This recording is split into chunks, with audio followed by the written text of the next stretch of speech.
Excuse me, but my card doesn't seem to be working. We urge you to sell your outstanding balance promptly. Otherwise, your card will remain unusable. What? The call center operator from the card company had indeed mentioned outstanding balance. It seems that the payment from my usual credit card hasn't gone through yet. Why though? I should have a substantial amount saved in the account linked for automatic payments. But upon checking my bank account, the balance read $0. The only other person who could have withdrawn money from it would be my husband.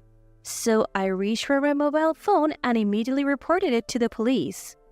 My name is Garnet Felton, and I'm 30 years old. I work at my own pace as a freelance web designer. Since my job allows me to work from home, I often visit clients directly for meeting. While most of the meetings could technically be held online, I prefer talking to clients in person to relay my ideas. When a deadline approaches, I work long hours and often forgo sleep. The reason I can keep up with this job is due to my husband's support. I got married to Thomas a year ago. A few years back, when I was assigned to a project at a company, he was the representative I spoke with. We were in a relationship for a year and a half before we got married. After our marriage, he moved into my apartment. Despite all this, there's one major problem in my life which concerns Thomas's parents. They are a bit casual with their spending and always seem to be short on money. Thomas and I split all our living expenses. Since I earn more, I usually pay all the expenses for the month, and then he reimburses me half at the beginning of the next month. However, when I informed Thomas about this month's expenses as usual, he grimaced and said, "Listen, money's a bit tight this month. Can I pay my share of the living expenses after my next paycheck?" What? What do you mean by tight? I'm only asking for half of the living expenses. Yeah, I know, but I'm totally out of cash until the next payday. What do you mean? It's only been 10 days since payday.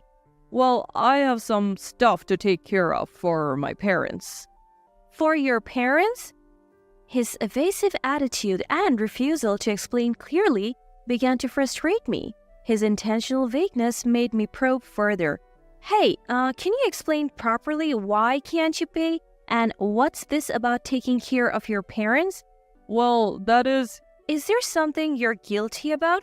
No, not at all. I just helped out my mom and dad. Helped out? Yes, they said they were struggling, so I just sent them some money. Thomas's parents are supposed to be working. My father-in-law had a full-time job, and my mother-in-law works part-time, so why did he need to send them money? I couldn't quite wrap my head around this and asked the question that had been gnawing at me. Why do your parents need financial aid even though they're working? There was never any need for this before? I have been sending them money all along. They just asked me to increase the amount starting this month. You didn't actually agree to increase the amount, did you? Yes, I did. What's the issue? If my parents are in trouble, it's natural to help them out. Fine. Just make sure to pay when you get your paycheck at the end of the month, okay? My husband can be quite stubborn once he's set his mind to something. I love him, but his obstinate side does cause some issues. I didn't think saying more would change his mind, nor would he genuinely apologize. I decided to hold off on pressing further and wait patiently until the next payday. Ever since that incident, he began finding excuses not to contribute to our household expenses. Even if he did contribute, it was only about a third of the amount. It's been almost 6 months since he started refusing to pay. While we're still technically married, my patience is wearing thin. Even though I'm bearing all the expenses, all the household chores are also up to me. Thinking about it made me feel foolish and overwhelmed with emptiness. One late night, he came home. His face was flushed, clearly tipsy. I couldn't help but raise my voice. Hey, if you are going to be out drinking, why didn't you call? I made dinner and waited for you. Oh, sorry. A colleague invited me out unexpectedly. But you could at least send a message, right? I've told you before to let me know. Don't yell as soon as I get home. Feels unwelcome. What's that supposed to mean? Why am I the one getting blamed? He looked at me with disdain as if I was the bad guy. I was infuriated by his attitude and confronted him. Why can you afford to go out drinking when you can't even pay our bills? I can have a drink once in a while. I'm tired from working every day. So am I. I do all the household chores. If you can't contribute anymore, can we stop sending money to your parents? What? Why? This is my family's matter. It's none of your business. What about us, Thomas? Aren't we family too? What am I to you living here with you after we got married? Oh, so annoying. What does it matter? You make more money than I do anyway. Why is he acting so superior? The only reason Thomas can live comfortably is because I am covering all the bills. Wouldn't a simple thank you or sorry for the inconvenience be appropriate? I was at a loss for words, facing his unreasonable arguments. I couldn't comprehend how he could be so arrogant. Given our heated tempers, I figured a calm discussion wasn't possible and said, "Let's talk again tomorrow." The next day, as I prepared dinner, waiting for him, I heard the front door open. "Welcome home," I called from the kitchen, but there was no reply. Then the living room door opened and in walked my husband with his parents. Mom? Dad? Why are you here?" With a smug grin, my husband said, My parents have something they want to discuss with you. "Discuss with me?" Come on, Mom and Dad, get straight to the point, haha. Encouraged by my husband, my father-in-law began looking apologetic. Sorry for the sudden visit. We came to discuss the money Thomas has been sending us. What's this about?" Garnet, can you please stop tormenting Thomas? Taken aback, I blurted out, "What?" I was utterly bewildered. Then my mother-in-law, who had been quiet, spoke up. "Garnet, Thomas has been sending us money every month thinking of our well-being. It's unfair for you to blame him." "What are you talking about? Harassment? Blame? All I want is for our living expenses to be paid properly." "Listen, Garnet, I hate to say this, but we're like in-laws to you, right? If your family's struggling, wouldn't you want to help?" "What?" "That's what anyone would think, right? Your father-in-law and we have been tight on money recently, so we expect Thomas to continue sending us money. That means you should cover the living expenses for both of you." They seemed to think it was only natural for me to cover all the costs. Not able to stand it anymore, I told them off. Enough is enough. What do you think I am, doing all the housework and covering all the living expenses? How is that fair? "It's what married couples do, isn't it?" "What?"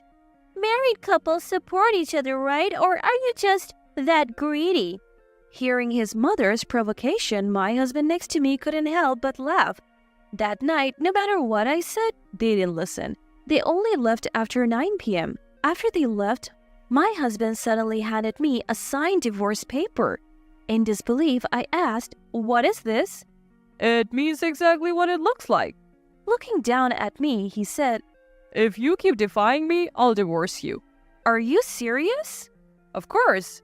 If you don't want to divorce, just do as you're told. Your role is to follow, not lead. I should have stood up for myself, but I was too drained. Maybe it's pointless talking to Thomas. Before the burden grows, maybe I should consider divorce too. Making up my mind was quick. The next day, I signed the divorce papers Thomas gave me and headed to the city hall. The papers were accepted, and just like that, I was single again. Now I'm free. I'll move out and start living on my own soon. Feeling refreshed, I decided to go shopping at the department store. Since I usually work from home and only go out for meetings, it's been a while since I shopped for myself.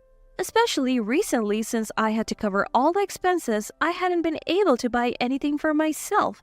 Today, I'm going to treat myself. With that thought, I headed to the women's clothing section. I tried on a few dresses and decided to buy 2. At the checkout, when I handed over my credit card, the cashier gave me a troubled look. I'm sorry, ma'am. It seems we can't use this card." What? That can't be. We've tried a few times, but it just won't process." "That's impossible. The last time I used the card was to buy a new tablet for work. I had no problems with online payment then, so why now?" Rushing home, I decided to call the card company. After explaining the situation to the operator, she gave me shocking news. We need you to pay the outstanding amount immediately or your card will be unusable. What? Outstanding amount? Yes, as of last month, we couldn't deduct the card's usage from your account. That's impossible. Please check your bank account balance. After hanging up the phone, I checked my bank account online to see the balance, which my card draws funds from. I've been using this account for savings since I was single, but now it's solely for my card's transaction. If I remember correctly, there should be $5 million in there, but my balance showed zero. Just before the card's due date, all $5 million was withdrawn. What's going on? Why? A chilling suspicion crossed my mind. Could it have been Thomas? But who else could it be? Our bank book and ATM card are kept together, accessible only to the both of us. Meaning Thomas was the only other person who could withdraw from my account? I waited for him to come home, then confronted him. Hey, did you take money from my account? He smirked, exhaled loudly, and responded, seeming quite annoyed. Oh, you found out? Thought I did a pretty good job hiding it, huh? I can't believe it. Why would you do that? Why? For my parents, obviously. I gave them your $5 million. What did you just say? Like I said, they asked for financial support. Lucky for them, I have a financial source. Financial source? Lost for words, he started explaining with a proud tone. It seemed his parents had been obsessed with shopping online recently. They kept buying stuff that they liked. Their spending was way beyond their income. Up until now, they had been asking Thomas for financial support, but now they were at a point where they couldn't manage anymore.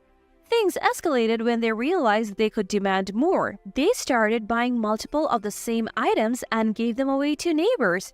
Before they knew it, their monthly payment was over $500,000, and Thomas couldn't cover it anymore, so he withdrew the $5 million from my account.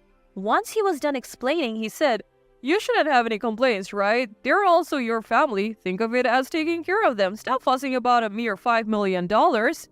In that moment, I found myself dialing the police on my cell. Hello?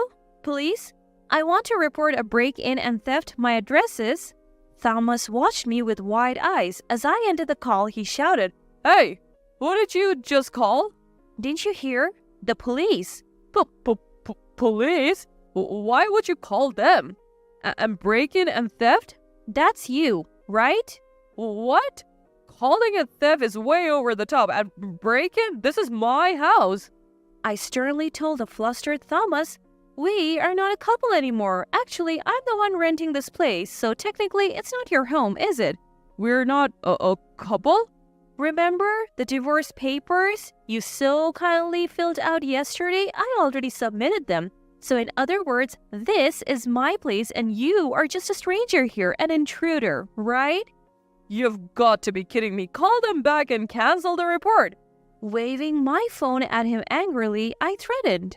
If you lay a finger on me, I'll call the cops again. Just so you know, they're already on their way. You can't run now. Why don't you just admit what you have done? Whoa, wait. We loved each other, didn't we? Why is this happening? Loved each other? I scoffed. Don't give me that crap. Whose fault do you think all of this is? It all started because you blindly supported your reckless parents. You can't just do as you please and expect to be forgiven. Who would forgive someone as awful as you? What a fool. Fool?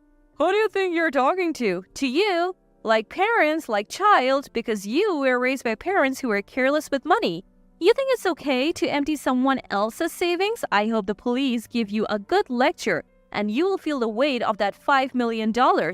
Just then, the police arrived and Thomas crumbled on the spot. Who's the person in question? Pointing at my husband now cowering on the floor, I said, It's him.